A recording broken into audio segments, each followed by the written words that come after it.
Welcome to this video exploring the storytelling of The Last of Us, one of the most beloved video games of all time. While many people have praised the game for its immersive gameplay and stunning visuals, we're going to focus on why the story is so exceptional. Specifically, we'll be discussing why the story is better told in the game format as opposed to the movie. From the game's unique use of interactivity to the way it uses visuals and sound to immerse players in the world, we'll explore how The Last of Us sets the standard for video game storytelling. Why bring her here? I was supposed to deliver to the Fireflies. The way I figure they're your boys. You finish the job, you collect the whole damn payment. I haven't seen a Firefly in years. Since episode 3, I've been rewatching scenes from the game, and I've come to realize that I much prefer how the story was told in the game. Episode 3 is a good example of why this is the case. This entry was the first big departure from the game.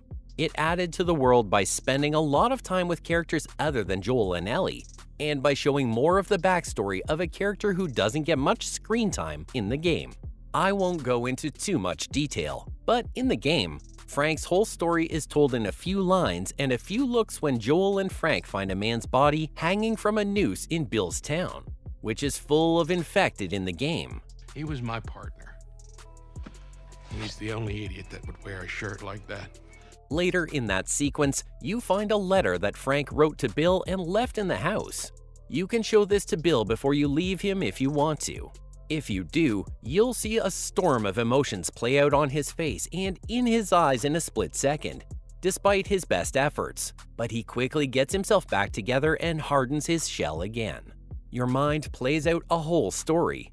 In the show, Bill and Frank's history is told in a 40-minute version. It has a different tone and different ideas. Both of them are good. Both made me feel things in different ways and for different reasons. In an otherwise dark and hopeless world, the show's depiction of what amounts to a happy ending for the Cordyceps was a good reminder of what there is to fight for. But what gets to me is how the game handles Bill and Frank's story, which is mostly Bill's. Get out. Get out. Okay. Jeez. The sudden and brutal nature of it fits better with and emphasizes how barren human life has become. It also shows how important Ellie's unique gift and her and Joel's mission could be in changing the world. Some of these choices are making me less interested in the show and less affected by it. Even though I could see both the pros and cons of some of the changes in episode 3, it was the next 2 episodes that made me even more sure that the show wasn't as good as the game. Getting older faster than you. I like you older. Older means we're still here. One part of the 4th episode stood out as a strong but too short counterexample. When Joel and Ellie are attacked in Kansas City, they crash into the remains of a closed store, where a small group of men surrounds them. In the end, there is only one man left, who is hurt and lying helpless on the floor. But when we get close, we can see that, in terms of age, he's still much more of a boy than a man. We know there's only one way out of this situation, and as the boy begs for his life, Joel tells Ellie to go into the next room so she doesn't have to see what has to be done. Get back behind the wall. No, I'm sorry, please. We could just talk. I'm sorry. Please, no, please. In his last moments, the boy cries out for his mother, which is very sad. At that moment, I thought back to how the games made me feel and realized how rarely the show makes me feel that way. In the game, Joel's violence is a lot more obvious. So is everything that goes on around him. It makes sense. Joel is only as violent as the world has made him. And his violent actions aren't just for a possible cure for the plague that has brought the world to its knees.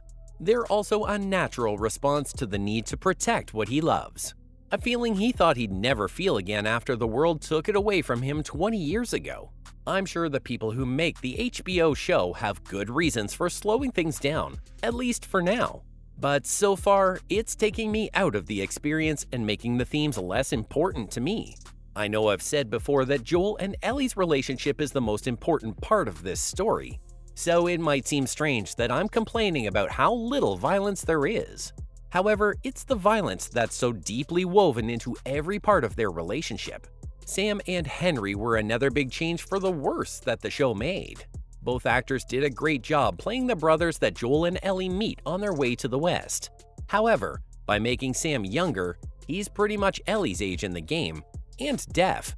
I feel like the show was trying too hard to make me feel sad, and I didn't care about the story as much as I should have. In the game, Henry is also different.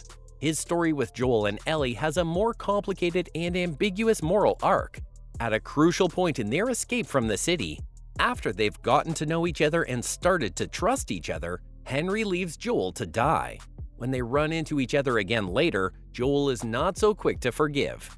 At least on the outside, Henry hasn't changed.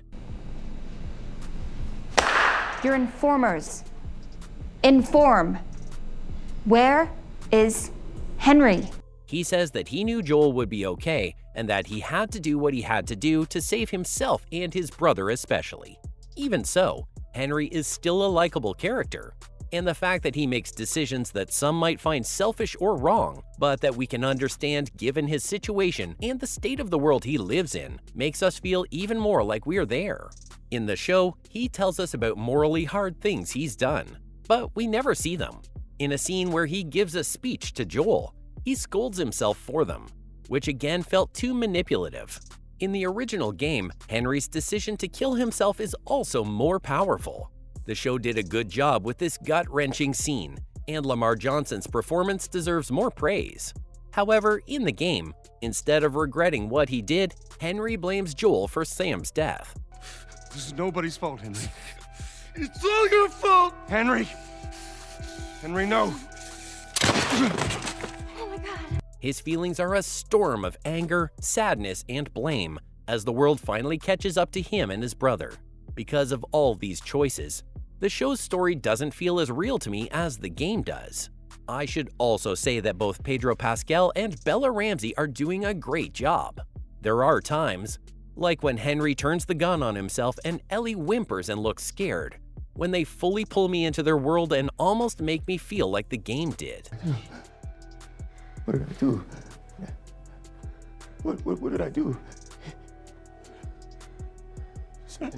But there are other parts of the show that make the connection less strong. Melanie Lynxey's character, for example, felt too silly and cartoonish in several of her scenes, even though she is a great actor. Considering her past and the more real parts of her that we see, We are not really putting them on trial. When you're done, burn the bodies. It's faster. I can see that this was probably on purpose, but it didn't work for me in this world. In conclusion, The Last of Us game delivers a breathtaking story that immerses players in a world of survival and emotions, making it an experience that surpasses any other medium.